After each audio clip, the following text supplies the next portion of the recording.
Good evening. My name is David Bonacorsi. I'm speaking on behalf of Fremont for Everyone, and welcome our guest this evening, Alameda County Supervisor David Haubert. Good evening, David. Hey, thank you for having me, Fremont for Everyone. And David Bonacorsi, great to see you again. And I want to thank everyone at Fremont for Everyone for being such great community residents and servants for bringing this to the community. Thank you. Wonderful. And what I'm going to do right now, Supervisor Haubert, is I'm going to, for those that don't know that are joining us this evening, I'm going to read our wonderful Fremont for Everyone mission statement. Fremont for Everyone advocates for inclusive, affordable housing for our residents and ensures Fremont is welcoming of new neighbors while remaining a wonderful community for living closer to work, raising a family, and aging in place, a home for everyone.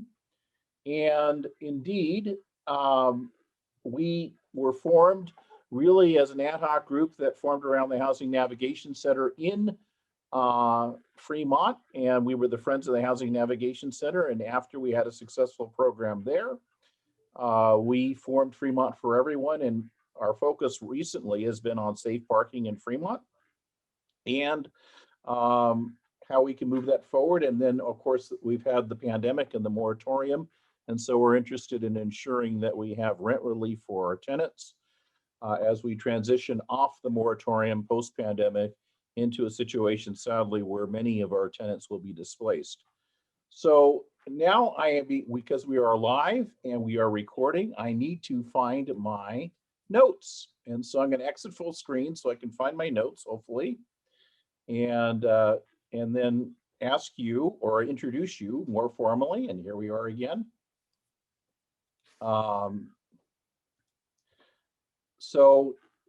David is a former mayor of Dublin. He graduated in finance from California State University and received an MBA from UCLA. So those of us that are Cal Berkeley fans, we won't hold that against you. David founded Trinity Consulting to help small business startups with proof of concept development, sales and marketing plans, and business development. David's public service began in 2002 when he was elected to the school board for Dublin Unified. Mr. Haubert served for 10 years as a board trustee on Dublin Unified and was elected in 2012 for 2 years to the Dublin City Council, and then thereafter in 2014 was elected mayor of Dublin. While mayor, he served on the Alameda County Transportation Commission, the Livermore-Amador Valley Transportation Authority, and the Alameda County Local Area Formation. He was also a past member and president of the Alameda County Mayor's Conference. In 2020, after finishing in the top 2 in the March primary, David then was elected to the County Board of Supervisors last November and was sworn in on January 3rd, 2021. So we did have a debate last year with you, and so if I call you mayor, I apologize in advance. But welcome, County Supervisor David Haubert, and the floor is yours for a few minutes here. Well, thank you, David. And again, thank you for all you do for the community. Very excited and happy and proud and pleased to be the Alameda County Board of Supervisors representing District 1, the great cities of Fremont, Dublin, Livermore, and part of unincorporated Sunol. A little asterisk here. It's about 80% of Fremont, the other 20% represented by District 2, Supervisor Richard Valle. So we share Fremont, but I'm very happy to be in the seat now, just over 100 days. And it's not out yet. We're putting some final edits on it, but a short video to commemorate the first 100 days in office and the accomplishments that we are happy to have achieved. But one of which I'll just say very proud to announce that I hired on our staff for District 1, Kathy Kimberlin, a longtime resident of Fremont and a wonderful community member, longtime employee of Fremont Unified. And in addition, she will be opening an office, I'm happy to say located or co-located at the Fremont Chamber of Commerce. So an office space there and a great opportunity for the the residents of Fremont to now have somebody to go to, point of contact, Kathy Kimberlin, somebody you already know, and with a direct line of communication and we talk all the time. She'll be splitting a little bit of time with the office in Oakland to get her connected to the headquarter building, if you will, the county seat, the county building in Oakland, but otherwise be very much focused full-time on Fremont. And so that's really great. And I just want to say, again, how proud I am to serve District 1 and looking forward to nights like tonight and many, many more. Wonderful. And congratulations, Kathy. We all in Fremont know you well, and we're honored that David has chosen you to be our liaison.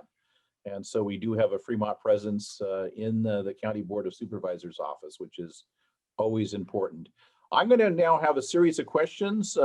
As we advertised in advance, we were going to provide some questions to the council, to the county supervisor, so that he would know how to respond and be able to give us real-time information. But we do have a chat bar, and my companion this evening in putting this on is Lisa Stanbaugh, who will field those questions through the chat box if you haven't asked them already, and time permitting, we will ask them as well.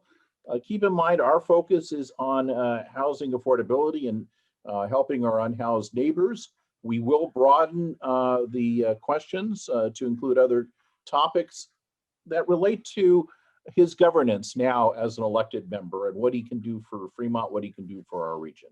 So Supervisor Haubert, our first question is, as a former council member and mayor of Dublin, can you compare and contrast what the County of Alameda governs by and through its Board of Supervisors versus the role you may have had as a city council member, and discuss what incorporated versus unincorporated areas are of the county and how that relates to the role of the county board?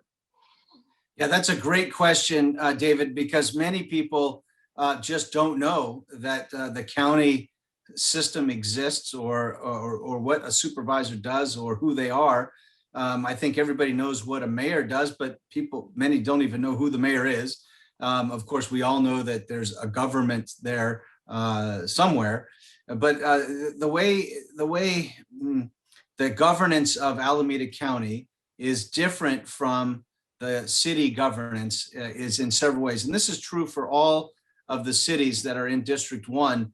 But some mayors are what they call strong form of government mayors, and some mayors or cities are what they call strong city manager form of governance. In District 1, all the cities are strong city manager form of governance, which means a mayor doesn't have any direct power or authority other than running the meetings and some perfunctory kinds of things. They work closely as a team of five and the figurehead of the council, but it's really the city manager that is hired to do the work of the city.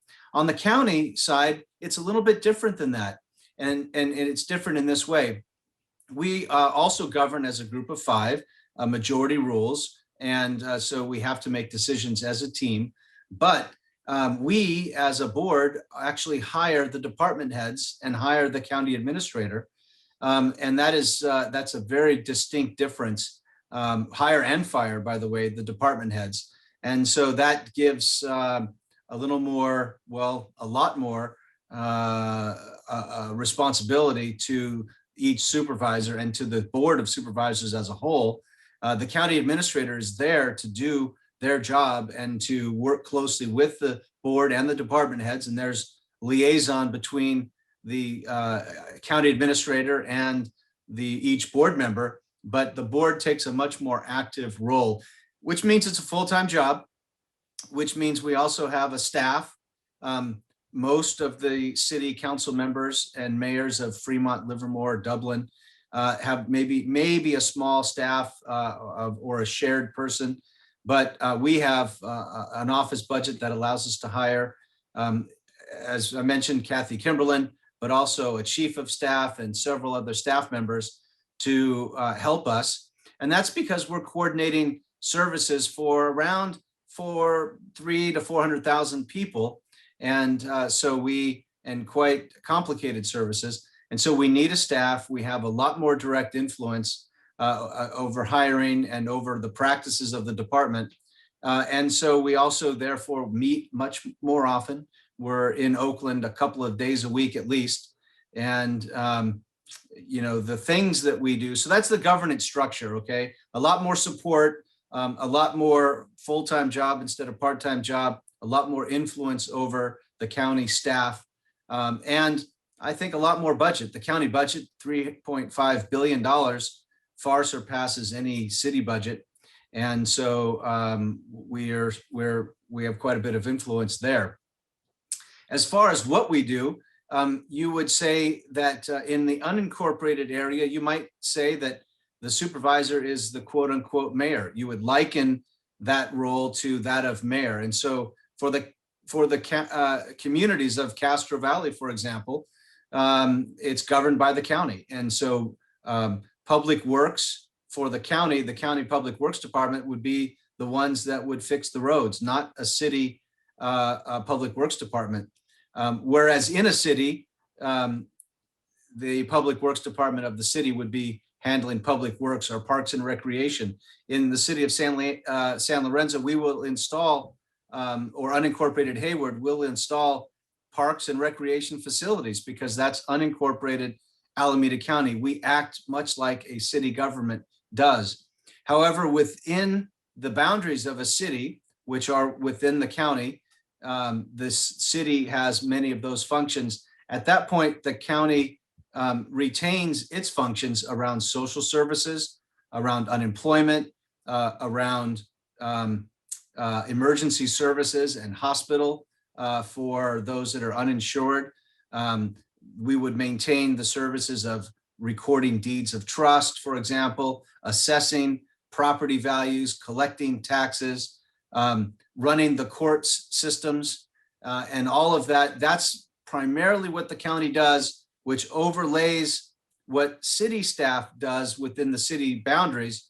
And then outside the city boundaries in the unincorporated areas, we are essentially also the city government analogy to that. So for example, policing is another good one. In unincorporated parts of Alameda County, the sheriff will be the analogous agency to, for example, Fremont PD, or Alameda County Fire would patrol as opposed to Fremont Fire. And so that's in unincorporated areas, we are both the county and the city functions. And then within city boundaries, we are just the county functions. That's a long-winded answer, David. Very good. I would just add a little bit, having been on the city council, that's a huge difference in your hiring department heads, because in Dublin, Livermore, and Fremont, which you described as city manager-driven cities, the only role that the council has to perform is to hire the city attorney and the city manager. The city manager then in turn hires all the department heads. So that is much more of a roll your sleeves up type of role. I see that you serve on a number of county board of supervisors committees. Most relevant to what we do here at Fremont, I see transportation and planning and surplus property authority. And the reason I think those committees are relevant to the issues of housing and addressing the needs of the unhoused is, how do you see those roles on serving on those committees and advancing the needs of our most vulnerable in our community? Yeah, well, indeed. Another one is contracts and procurement. And so what we look at, David, is I guess the best way to say is that these are subcommittees that are making recommendations to the full board, so that when the full board meets, it has the buy-in of at least 2 supervisors that serve on those committees. So the things that are advanced from that committee already have some support. And then it's really a policy-making organization. And those committees often handle things that would be more appropriate to the unincorporated areas. And so what our zoning ordinances would cover would be under transportation and planning, or the planning committee would make recommendations on the unincorporated areas, how we would govern those. But a really good example of something that would also affect the lives of people in incorporated cities would be, for example, that group's recommendation on large regional transportation projects. And here, that's also under the regional agency of the Alameda County Transportation Commission. We'll talk about that in a little bit. But I mentioned contracts and procurement. So if the county is doing some construction in an area, we want to make sure that the county is hiring locally, for example. And that means we're hiring people that may live in your communities, doing work in your communities, getting paid and retaining funding and dollars in the economy of our communities. And that's an important function because, as I mentioned, we spend a fair amount of money. And so those are very important committees. Another one being health and human service. I don't serve on that one, but that's another one that would profoundly affect the quality of life for members within the community because they provide medical attention to them. As an example, we're very big supporters of Washington Hospital and not too far away from Fremont, St. Rose. And so another committee, for example, that would really profoundly impact the quality of life for your residents. And here's a very direct question, Supervisor. How can the county support Fremont in addressing our unhoused neighbors, the issue of homelessness? Yeah, a perfect example is the HNC and the partnership that the county provides for the wraparound services and rapid rehousing. And I was just there the other day on a tour and found out that it's almost now cycled over one full time where the amount of residents that are there have turned over and a whole cohort has been transitioned into permanent housing and backfilled with another person who was formerly homeless now in the HNC. And so we contract with organizations to help with that. In that case, it's BACS and they are really good at understanding the people that are homeless, bringing them in, understanding their needs, getting them medical attention, finding them a job, finding them supportive permanent housing, and then moving them transitionally into that in a coordinated entryway, and then backfilling them with somebody else. Another perfect example is a group like Abode, who is building affordable housing, often funded by a partnership between county funds and city-generated affordable housing dollars. And so they're, again, perfect examples on the ground. We just broke the ground for a facility going to be named after Doug Bond, a longtime board member for Abode Family Services. Let me interject. He's a good friend of mine, Doug Ford. You may have Bond. Ford. Did I say Bond? Doug Bond's the county Ford. guy. Well, maybe Bond. GSA. Ford. Ford. Very good, David. Yeah, and he's just a great gentleman. He shared with me 20 years ago, Abode had a budget of $500,000 and was meeting in a homeless shelter itself. 20 years later, their budget is over $120 million and countless programs. They're now in 7 out of the 9 Bay Area counties. Very proud that Fremont is the birthplace of Abode Family Services and where a large part of their good work can be seen on the ground. In fact, we were just across the street from another project that had been completed where we were blessed to be able to present a $50,000 check to Lewis and his team and took a tour. That great work that you can see on the ground is a direct result of collaboration between nonprofit organizations and city government, county government. We're very proud, but it's not just the building, and a home is not just an apartment. A home is a home where people live, and it needs to feel like a community, and that's what Abode helps to provide. And then they need the services that they need, and the county is the one that, for the large part, provides them. But I also want to say Fremont as a city is a little bit unique. It's not a large city like an Oakland or a Los Angeles, and it's not a small city like a Piedmont, or a Newark. It is in the middle there, which means that it has some of its own services. And I'm happy to say that I was able to meet with the leaders of the Fremont Health and Human Services team earlier this week, and they're doing a great job. They work very closely with our county staff for funding, for advice, for best practices, for support.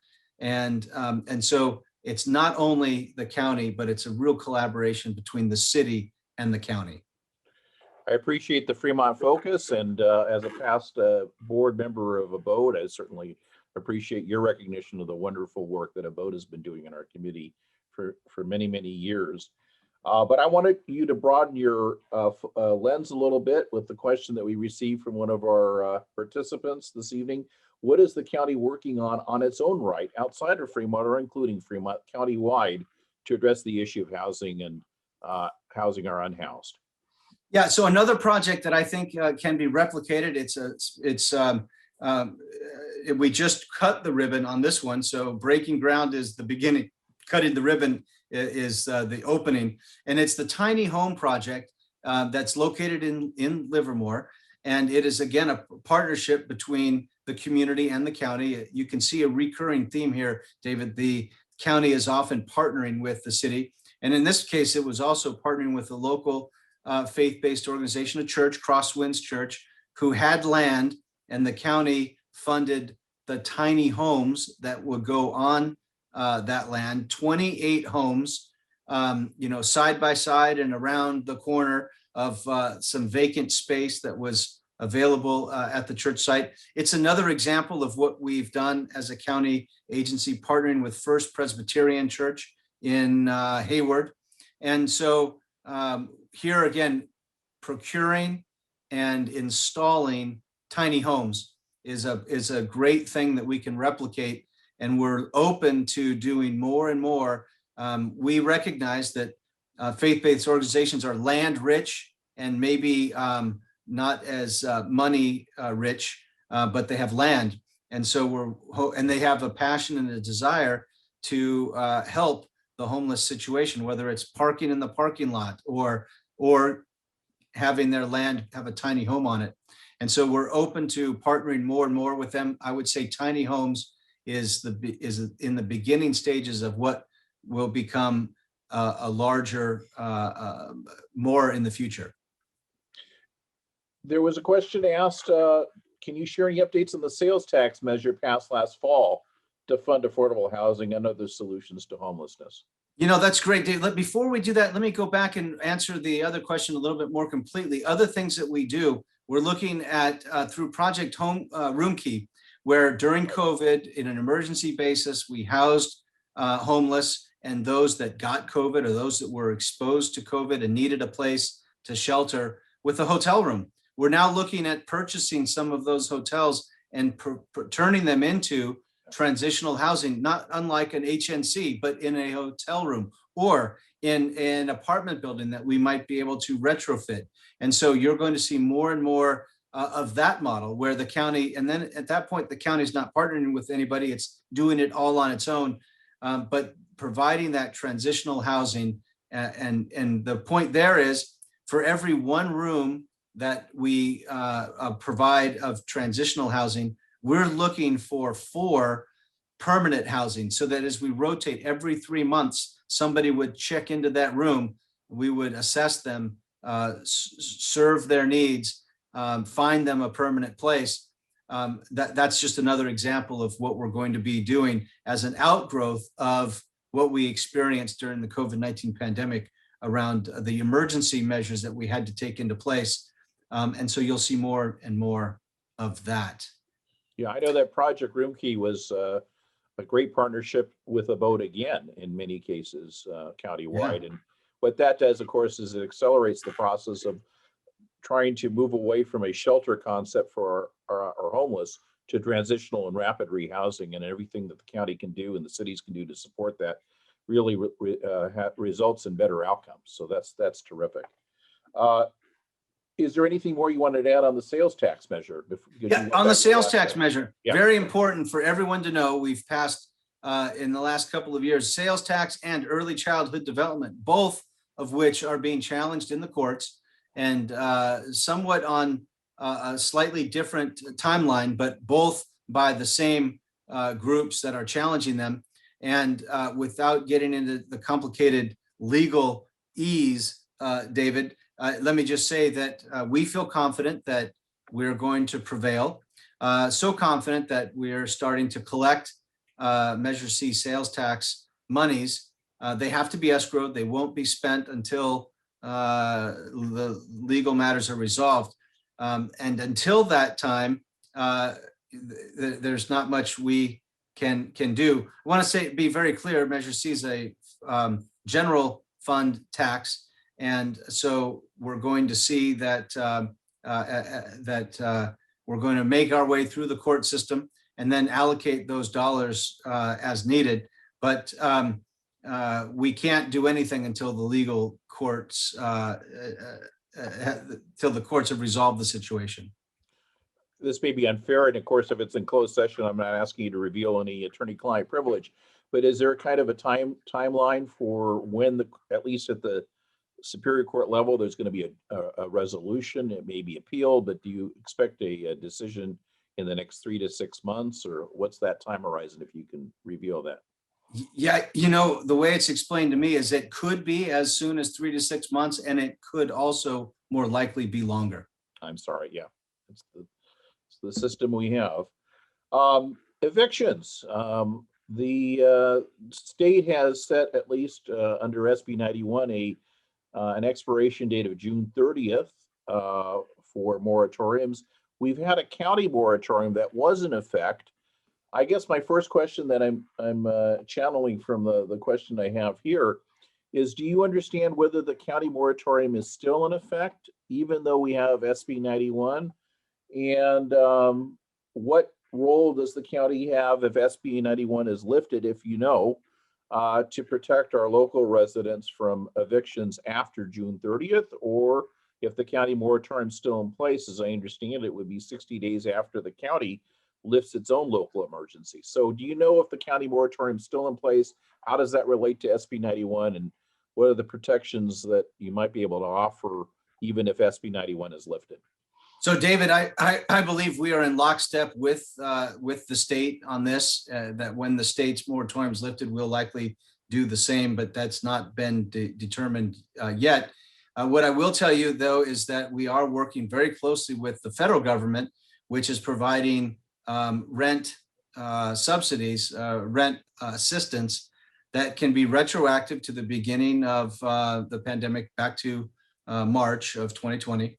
That allows for those that haven't been able to pay rent to pay rent, and landlords that have not received rent to receive rent. It's a program where the landlord and the tenant will jointly apply, that they will agree that the landlord would accept the rent. So it won't go through the tenant, it would go directly to the landlord, but it would be with the concurrence of both. And that it would happen starting in June of this year. People are signing up right now.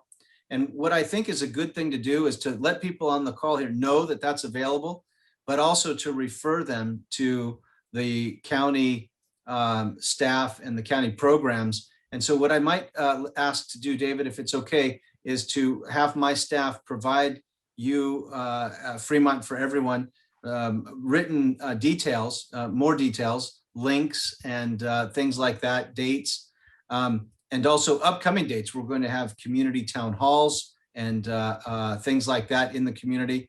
And so let us provide you with some written details that you can then forward on to everyone and get more information on that. But in this call, let me just say, there will be a massive amount of rental assistance that will be payable to landlords on behalf of tenants who have not been able to pay their rent.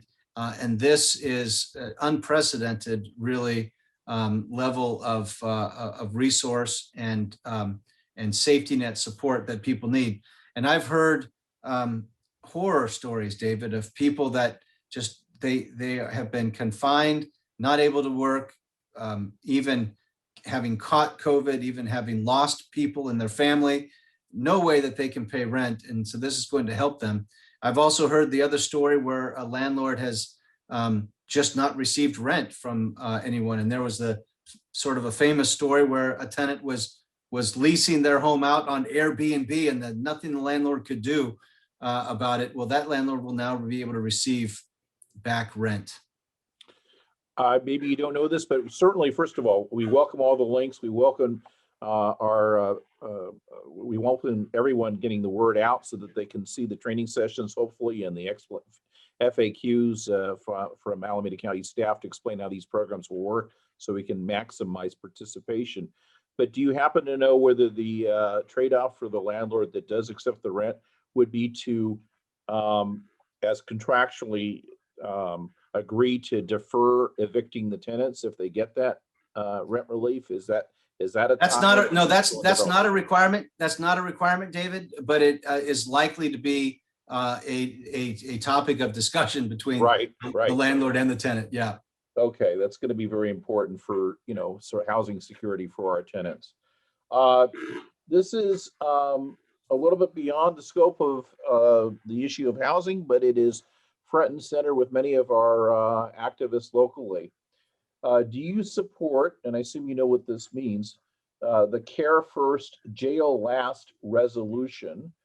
And would you vote for it? And as I understand it, and you can synopsize it better than me, but to explain the question, I believe that the issue is, can we, in responding to calls from the public, rather than have a law enforcement response, have mental health and counseling response, so we divert it from law enforcement to maybe in a more appropriate response, so that people that may have mental health issues are not jailed when they should not be jailed because they're not really engaging in criminal activity. And I know about 5150, and I'm sure you do, but can you address that resolution? Have I explained it well? And you can alter it if you wish, if you understand the resolution differently.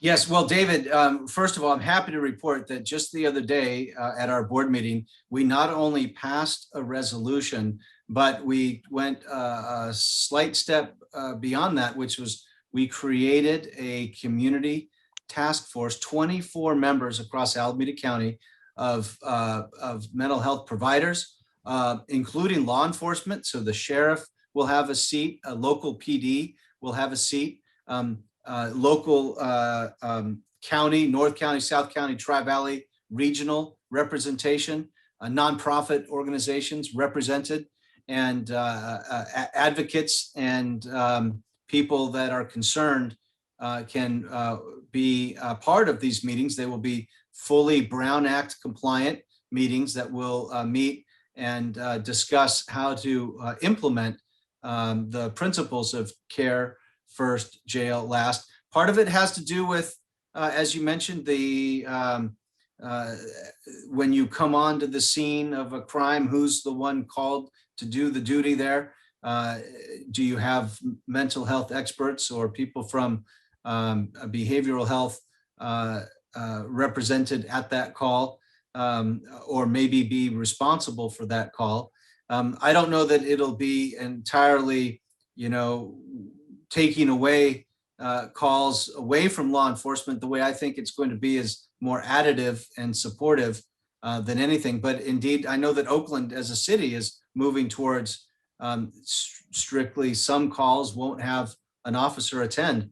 So we'll see how that works. But the point being, at least upon screening and upon bringing somebody into the system, that funneling them to a non-incarcerated jail environment, meaning a nonprofit that may house and treat them, or another facility that is not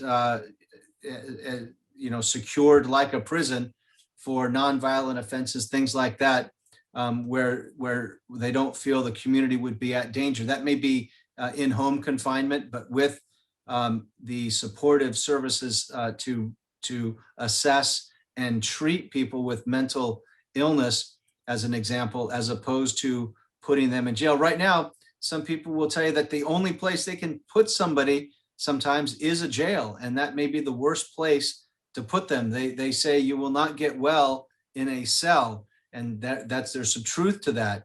But if you don't have a place for them to go, so that means we're going to have to build new facilities, and that will take some time. And so it's a really holistic approach. The other discussion that goes along that discussion is going to be, how do we provide jobs for people to maybe formerly incarcerated? How can we better treat them for employment? How can we better provide housing to those that are formerly incarcerated? I've gotten to know that indeed we believe many of the homeless, suffer from mental illness, but they also suffer from former incarceration. And David, they can't get an apartment, let alone a job to fund that apartment. So we're going to be looking at ways to solve that for people so they don't come back into the system. We see a huge recidivism and recycling rate of people going in and out of the jails. That is not how we should be as a compassionate people. And so cares first, jail last is a good thing. And we are a unanimous support. And again, law enforcement at the table, health providers at the table, mental health experts at the table. And it's modeled after things that have already worked down in Los Angeles and other parts of the country that we think we can, at least the good parts of those programs, replicate. I'm not going to say we're doing everything the way others are doing it. We'll make it our own here in Alameda County, but it's a step in the right direction. Speaking on behalf of Fremont for Everyone, I think I can say we've felt over the years that even as the second largest city, we've been underserved by the county and underrepresented at the county level in terms of representations on various committees. Do you have direct appointment authority to appoint people from Fremont to that task force? Or is it whoever is in the mix and you vote on it 3-2 or 5-0 on who you appoint? How does that process work? Yeah, they will come from those parts of the county, but they will not be appointed. That task force will not be appointed directly by the supervisors. They will be appointed by the task force leaders, and the county staff will be one making the recommendations. Of course, we'll have to vote on it and approve it, but it won't be like other things where every district has an appointee from the supervisor. That does happen in other committees. That won't be for this committee. Having said that, I'm glad you've candidly explained the process, which I can now see the names and the parts of the county that will be on that task force. What can we do? Can you send us links to make sure that we apply and at least we're in the mix so that our voices are heard in Southern Alameda County? Absolutely. So I jokingly said to my colleague, Supervisor Valle, I said, South County means Fremont, right? And he chuckled and said, well, it includes other cities too. So it will be something that the best will apply, and we'll hope to select the very best. South County, North County, Tri-Valley were the identified regions, and then we can go from there. I'm going to be generous to him. I have a friend here that decided to register at the last minute, even though he lives in District 2, but he wanted to make sure that I knew that he lived in Fremont and in Niles. So I'm being very inclusive. So I don't care if it's District 2, but as long as it's Niles, Ardenwood, Northgate, Brookvale, anywhere else in Fremont, we want to be on those task force. So that's right. How can you've answered this with respect to crosswinds a little bit, but one of the questions was, how can you encourage a tiny homes approach to housing, either through land use policy or funding? Yeah, so the way I see it is if one group can do it, then all groups should be able to do it. And so I would say, to the extent that there are nonprofits, churches or not, a group that has land, have land, will partner. And then I think it's upon the county to say, okay, we've done this for others.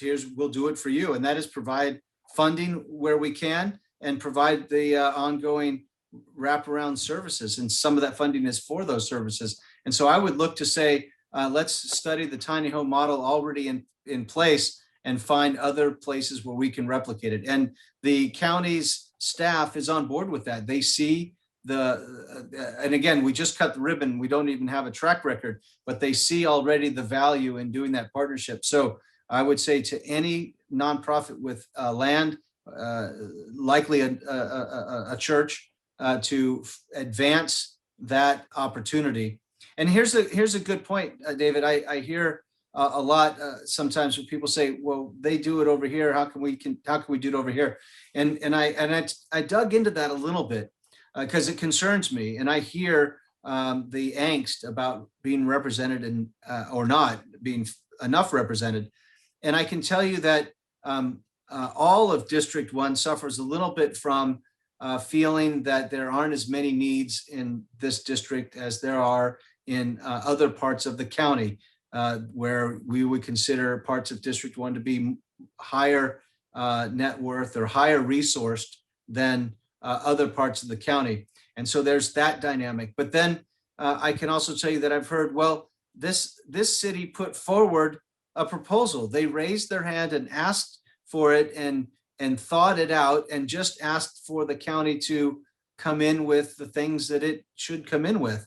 And so to the extent that Fremont for Everyone can advocate with your city council to put forward a proposal, raise your hand and ask for X, Y, and Z, and then challenge the county to rise to the occasion, then I'm all for that. And so I would hope and that we could do that. I would do that locally with a community organization like yourself, locally with your city manager, mayor, council, that let's start talking about, and nobody knows the city better than you. So help us help you by sharpening the pencil, putting it to paper, and sketching out an opportunity that we can then come in with. What we come in with best sometimes is just the money, right? But we also have the services that you don't always have. So let's get creative. Let's find those opportunities and write proposals down, and then challenge us to help make it happen.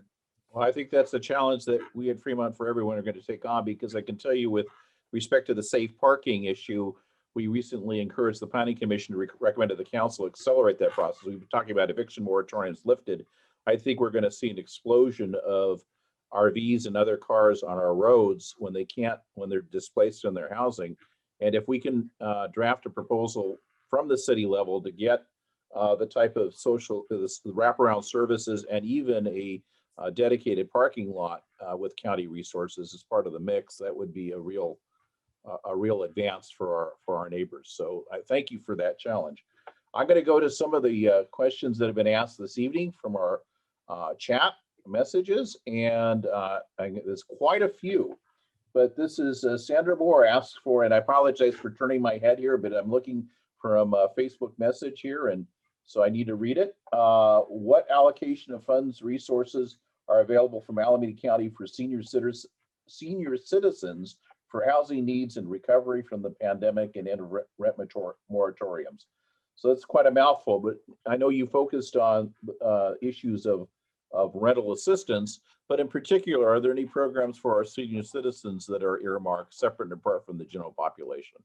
Yeah, no, I think everything like rental assistance is going to be general population. I can tell you that any senior, I mean, there are senior organizations that I would direct people to, but there aren't any programs that I know of that are separate and earmarked separately just for seniors. But then again, they are eligible for all of the general population programs.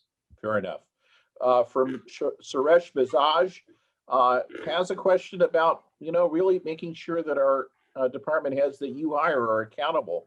What happens if a staff member, especially a department head, misleads the supervisors with factually incorrect information in support of the staff recommendations? What are the consequences of feeding factually incorrect information to the board? Now, I don't know if that's happened or if you've seen that happen. I know that on council, I'm sure over the years, you may have seen something that didn't seem to square with what your experience was. How do you root that out, and how do you address those issues to make sure that you're holding the department heads accountable and coming up with the best policy based on the best evidence? Well, in general, we're going to be reviewing performance on an ongoing basis, but at least once a year. That's just good practice. With regard to being deceived, it's never in somebody's job description to deceive the system or a supervisor. And so if we were to find that out, it would be very serious. I guess it would be dependent on the case. and the intention of that, recognizing that quite often things are subjective. Things can be told in such a way that are truthful, but maybe shaded or slanted one way or the other, half truths or white lies or whatever you want to call it. Certainly the intent of the staff should be to follow the direction of the board. We're policy setting and direction setting a board. And so if you are counter to that, like any employee in any situation where you're found to be underperforming, not performing well, you could be removed. We do have, the department heads, are not in a protected class, so to speak. They certainly have rights like any employee does, like many employees do, but they're not protected by civil service, at least that I know of, things that other employees have. They're, I don't believe, represented by an employee union, for example, and so they're vulnerable if they don't perform well. Yeah. Now, finding out how that is, or uncovering that, or agreeing that it was egregious or malicious or intent, that's sometimes harder to come across. Certainly, I personally would not tolerate outright deception of anyone. Fair enough. We're going to go through these questions. We're going to be approaching the 7:30 time limit. Although if you may be able to stay a minute or two afterwards, I hope so, that we can try to get through these questions. Is that okay, Supervisor? Let's do it. Okay, great. From Justin V, what are your thoughts on rent control in our district? Yeah, rent control is a tough one because I see both sides of the discussion. In the short term, it feels good to say that you can protect somebody's costs from going up, but in the long run, it always will inevitably lead to a undermining of the supply of housing. And so I don't, as a general rule, support that. And I think it opens up Pandora's box. And so I would not be in favor of instilling hard and fast rent control rules. However, when needed, I supported the moratorium, and when needed, I supported the rental assistance program to backfill that. But a long-term, as a policy, I see the downside of rent control stifling and crippling the production of new units. My friend John Schinkel does apologize in advance for a long question, but it actually is a very good question. What community-based organizations, CBOs, are you currently working with to address food insecurity among low-income and unhoused seniors throughout District 1? And while we have many food pantries and free dining facilities, many of these are not nutritionally balanced or in accordance with nutritional standards set by the Old Americans Title 3C. What is the county doing to connect to our unhoused seniors with dining programs that aim not just to feed participants, but feed food and meals that are beneficial to overall health? Well, that's a great question. And indeed, Spectrum Food Services is a group that produces balanced, nutritious meals. I actually expanded, as mayor of Dublin, expanded the program to non-seniors, but homebound and disabled seniors of Spectrum Meals on Wheels programs. I'm a big fan of the Daily Bowl, Patty Iyer. And Good guy. Patty's just a great guy. I'll tell you, there's another one. Have you heard of, in the city of Fremont, the Community Workers Kitchen? No. So if you go to Charles F. Kennedy Park on a Saturday, and I'm not sure if they're still operating because it was during the height of COVID, they will have, these are young professionals that maybe they have roommates, okay, just starting out. They're cooking in their own homes massive amounts of meals, bringing them to the park at the 10 o'clock in the morning, 11 o'clock in the morning. And then what I've partnered with is them, but also a group called One Nation Dream Makers, who delivers boxes of food, very raw food, grocery items, a protein, a dairy, a fruit, and a vegetable in a box, about $30, $40 worth of food in a box that comes from Daylight Foods in Union City. And not everybody can get to a food pantry, or Harbor Light, for example, church in Fremont is thank them for having done the food lines where they put it in the trunk of your car. Not everybody can do that.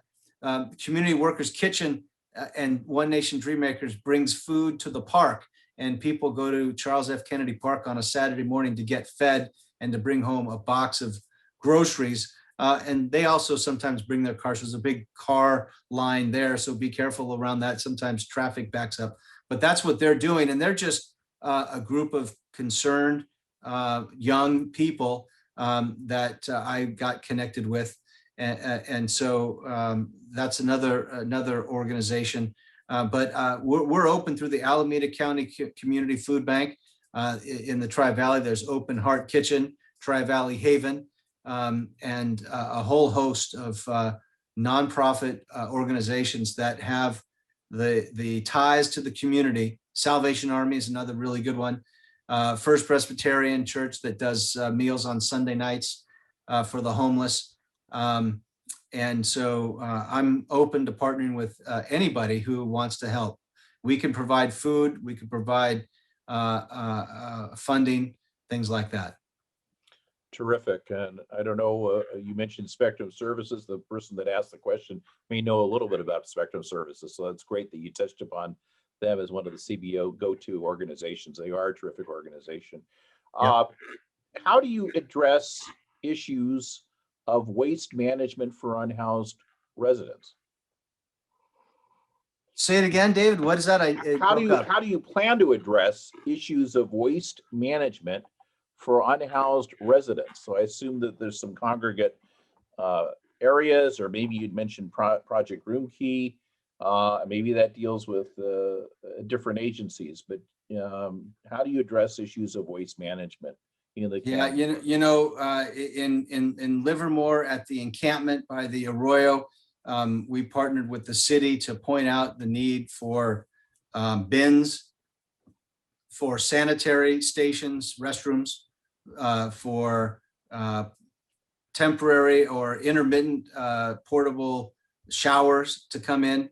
And so it's a struggle, because if you let it go for too long, trash it goes somewhere. And so you have to provide receptacles.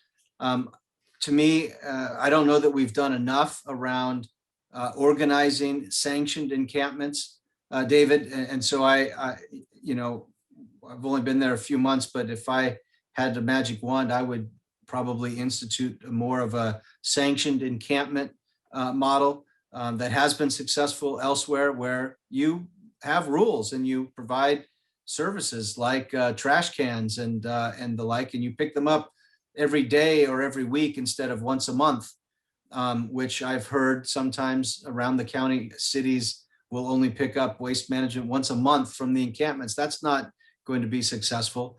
And so, but also then you need to have rules where people are expected to keep their encampment clean.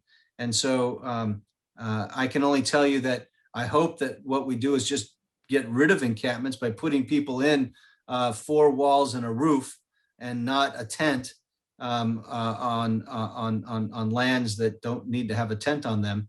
But we need to do a better job of that. There's a question, I believe it's been addressed by state legislation, but B. Newell says, is there any discussion of tiny homes or in-law units being allowed in backyards of neighborhood houses? And so, yeah, great point. Yeah. State law now allows almost a by right development of an ADU with reduced or no fees, with no parking required. And the intent is to allow for more and more people to put a granny unit, an in-law unit, whatever you want to call it, but something that you could then rent out to somebody. Great opportunity for people with enough land and maybe the need to supplement their monthly income. Maybe it's a senior that's lived in a home with a large yard and now needs a little bit of extra income, and you're providing a home to somebody that otherwise couldn't afford that. Or I think we've even seen examples where that person may move into that ADU themselves and rent out the large home that they raised their family in that they don't need to have anymore. Either way is a win-win situation. And so those are within the city jurisdiction. That's up to the city to govern. Although, as I mentioned, it's state law that almost makes that by right. Senator Bob Wachowski, a champion of that concept. And so in unincorporated Alameda County, where we are essentially the city government analogy, we're processing requests and applications for ADUs. I wish I could say that it's a smooth process, though it's so new that people are saying, what exactly is this and how do I handle it? And they're getting used to it. We need to get used to it a lot quicker, and we need to allow for more ADUs to be built. But let me just be very clear, no matter what happens, I don't see that it generating a whole lot. We're not going to get out of this crisis by building ADUs. It will be a help for sure, but the only way out is to build, add to our housing stock. And I think that that's controversial to those that don't want change, but it's something that's recognized as needed. And so the state is pushing hard for production of housing, and to eliminate sprawl. That means creating an urban growth boundary that you don't go beyond, and you protect open spaces. And then that means that the infill is going to be denser than it otherwise would be. We've chosen not to sprawl, and that means we've chosen higher density. Well, I think Fremont for Everyone supports that, and you don't want sprawl because of the issues of climate change and sustainability. You want to have more rooftops near transit to reduce our carbon footprint. So that goes hand in hand. Yep. One of the great small business issues that has arisen during the pandemic is the lockdown of our restaurants for great periods of time. And I've talked to small business owners that are trying to start restaurants and trying to upgrade, that one of the greatest hindrances to doing it quickly is county health. Now, we want to have healthy people not get sick in our restaurants, but I hear complaints all the time about our county health inspection process. Have you heard the same complaints, and what can you do now that you're on the board of supervisors to expedite that process to protect public safety, but to allow small businesses to start running new places of local businesses, not the great franchises, they can take care of themselves, but some of our local restaurants, whether in Niles or elsewhere? Yeah, no, I haven't heard much of the complaint about the health department not inspecting fast enough, or not coming back to reinspect, or coming down heavy-handed on somebody. In fact, I've seen city governments and the county health work very collaboratively with restaurant owners. But I will tell you, in the beginning, when we were figuring things out, and I was a mayor at the time in the beginning of COVID, and it was very frustrating because rules would change. They didn't have a tiering system in place. One county was different from another county, and so, but we've worked through those kinks by and large. I think that we have a pretty good even keel on things now. As we continue to get vaccinated, and as we see case rates drop, we had a 1% test positive rate report the other day. That's very low. We're down to 50 or so beds of ICU, which is much lower than the spikes. Hopefully we don't see us return to those spikes, but right now it's a matter of being judicious, wearing your mask when needed indoors, taking it off when you're at the table, that kind of thing. And then watching the rates closely. So I think we've got our hands around it. We went through some months of angst. We've provided restaurants with small business grants to help keep them going. We've worked hard to help them have outdoor dining facilities, tents and parking stalls converted to dining, things like that. So I think we've gotten through it the best we could. But we're not out of the woods yet, but we're a lot closer to light at the end of the tunnel, David.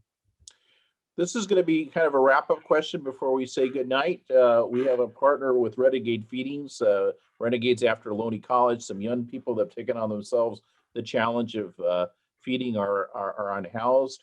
And we're talking about trying to keep people in their apartments, but he's looking from the perspective of young people that may be renting rooms that want to be in an apartment, want to move up in the world. What can we do, whether in Fremont or county-wide? What can the county do to help people actually move into more affordable rental housing? Certainly, the shared economy leads to opportunities for that. I would love to see Ohlone College students provide a technological solution for that, maybe where we could have an app for that. But connecting people that maybe would want to go into a shared space, or providing more of a mechanism for people that just don't know. I have, somebody might have 3 empty rooms in their home and not even have thought about, would you even rent one out?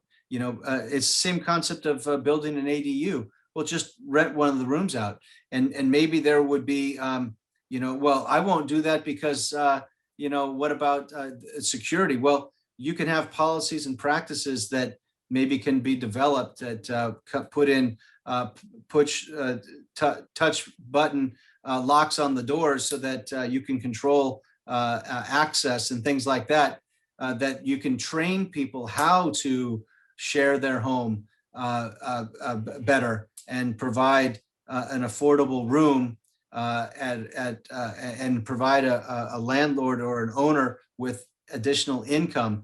And so I think it's a matter of identifying these opportunities and getting the word out, and maybe we can use technology that way. But if you're a young college student, another example I'll just put out, I wish that more community colleges would build dormitories, and a very efficient way to house people in small rooms with shared services for cafeteria and shared services for restrooms and showers. And universities have them. Why can't community colleges have dormitories? And so these are things that I've talked about when I toured Ohlone and met with the new president there. And I've mentioned in the past 2 other presidents of Las Positas College. But that would be another example of what we might be able to do to help the college student population, is community college dormitories. Well, I want to thank you, County Supervisor David Haubert, for spending your time here with us at Fremont for Everyone. There's been a real engagement from people that have been listening tonight. I want to make sure that people that are watching know that Kathy Kimberlin from Fremont is the liaison, and she put on the chat box that if you want to get on the newsletter or find out more about some of the meetings, we can be proactive, and email her at kathy.kimberlin, KIMBERLIN @acgov.org. So Supervisor Haubert, thank you very, very much for answering our questions and being here and helping us be advocates for the housing and those that need more affordable housing in our community. Thank you, David. I'll also let Kathy follow up with some of the written materials that we discussed so that you can get them out, post them on your Facebook, send them to your email distribution list as well. So to follow up with some of that information, there will be helpful community forums for rental assistance and things like that. We didn't talk about it, David, but there will be community education and forums around the district boundaries that will be changing as a result of the census. We want the community to weigh in on that. Fremont for Everyone will be a great chance to get the word out. And so I'll let her follow up with that. So District 1 will just be Fremont, right? Pardon? District 1 will just be Fremont, right? That's a good one, David. Well, if you want to be more like Oakland, we could split it in 3s. In 3, well, that's even better. We'll have Richard take a part of it too. Wonderful. That's great. So I hope you don't mind a little humor at the end here, but no, of course. Think about that. That is really critical, and that is significant. We do need to have good representation that is local on the board. So I appreciate that. David, thanks again to Fremont for Everyone and you personally, but everyone behind you. I know you have a great team there, Lisa Stambaugh and others that we saw earlier on. Thank you for all you do for the community. You really are a big, big help. Thank you. And yes, I want to extend a congratulations to or thanks to Lisa Stambaugh, Lisa Dans, Aaron House, and Hay Share that helped organize this evening, and everyone from Fremont for Everyone that stays engaged. So have a nice evening, Supervisor Haubert. Have a wonderful Thank you. time here. Thank you.